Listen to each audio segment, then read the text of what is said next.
Hi everyone, this is our first prototype for the Inanimate Object Actuation Adhesive. So what is that? Well, what we want to do is try to create something where it's sort of like a piece of tape and you could add it to any object and have it actuate. So the benefit of this is we could have all of these inanimate objects around us be able to interact with us and our behaviors and our patterns. Maybe we could sync it to Twitter. So what we have here in this first prototype is a little design that I made in Autodesk Inventor, and it involves some folding, and that sort of helps with the way it's actuated. And there's two lines, a fishing line going down and attaching to this servo, so it's on a little armature here. In the future, instead of using fishing line and a servo, we'll hopefully be using shape memory alloy, but this is just for prototyping purposes right now. For the controller, what we're using is an Arduino DHMilla with an Adafruit motor shield on it and a little input board that I prototyped. So how it works is we can use this slider to move the servo, and that pulls on the fishing line to make the tape move. I guess we could call it a robo-worm for these purposes. So if we turn on mode 1 or turn off mode 1, then what it does is it actuates to this position and then goes back home. So this is useful if you wanted to do multiple things, actuate it multiple times. So you can turn that one off. And for mode number 2, what it does is it oscillates to a certain point, so you can see here that's pretty cool. This is good if you want to have it sort of hold a position. We'll try it out on some real things later and see how well it works. And finally, for mode 3, it switches the input from the slider to this light-dependent resistor, so I can use the shadow of my finger to control it. Sort of jittery though, but still pretty cool because you can be like, wow, like, yeah.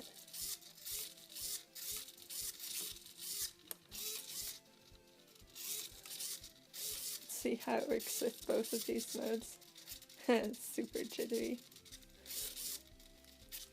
Alright, so let's try this out in action with a few tasks.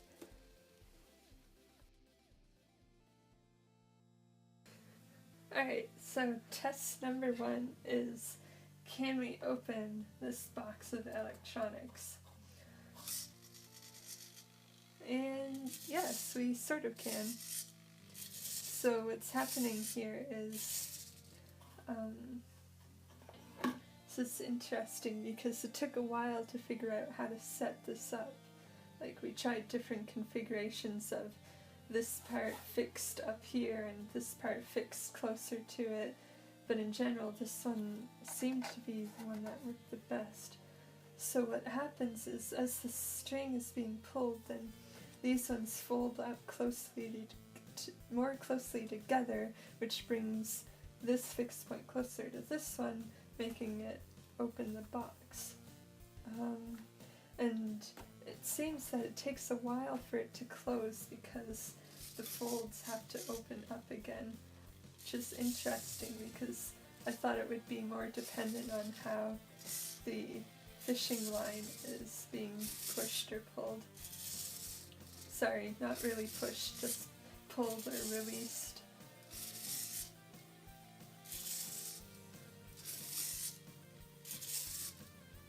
So if we move this closer, what would happen? Probably not much because it's all buckled now. Right, nothing. So another rule is that the tape or the robo-worm has to be taut. not taut as in trained, but taut as in tight. Okay. Okay, interesting.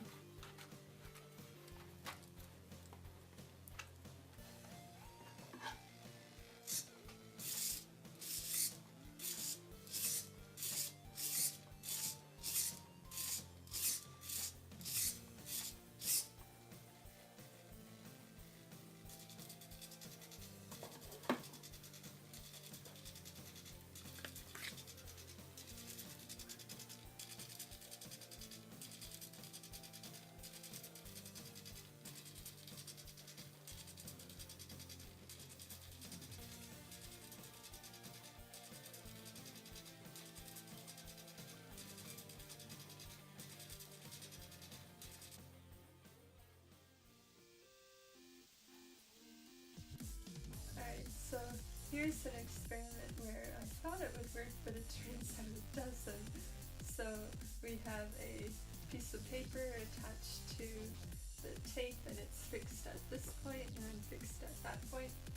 And when we move it, all it does is compress the folds.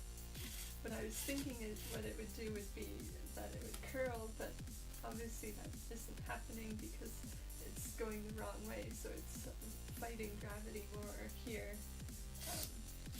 So yeah, so that will have to be something that we'll look into more, I guess.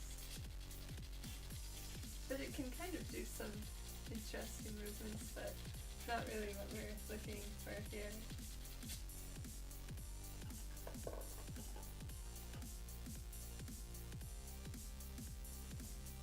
Here it is attached to a light switch, but not the switch with the actual knob, just a clicky switch, so I don't think this will really work.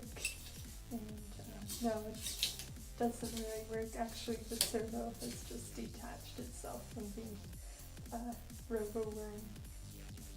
But maybe if it were a switch with a knob on it, it might work.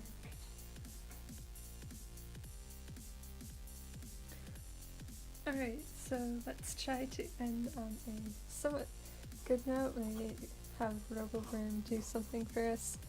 So let's see if it can pass me one of the tools in this pile. No, it can't. Okay, looks like this is a complete failure. Oh my gosh. Yeah, it's just way too heavy for it to actually curl. Okay, well, with that in mind.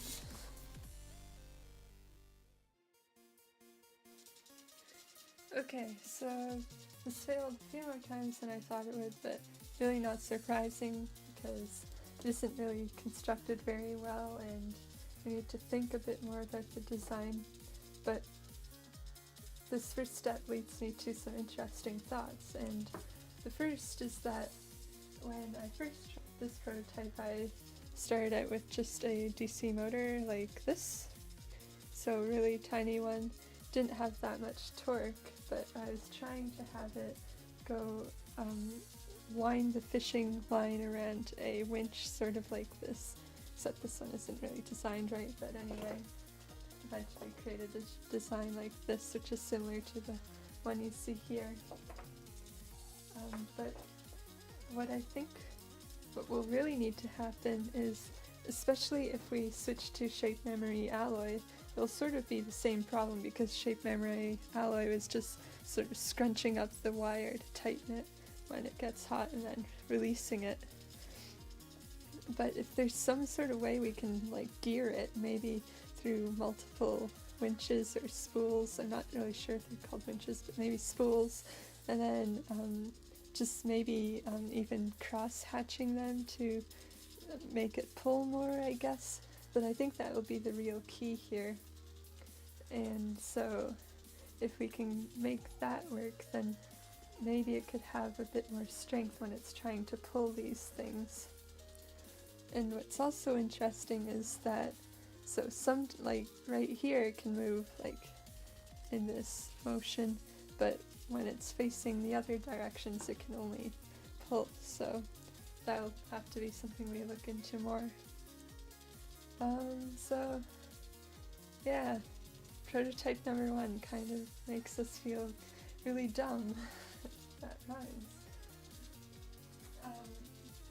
So until next time, I'll probably be trying to think of a new experiment to test to see how we can improve this, or maybe try and strengthen the way the fishing line is pulled and stuff.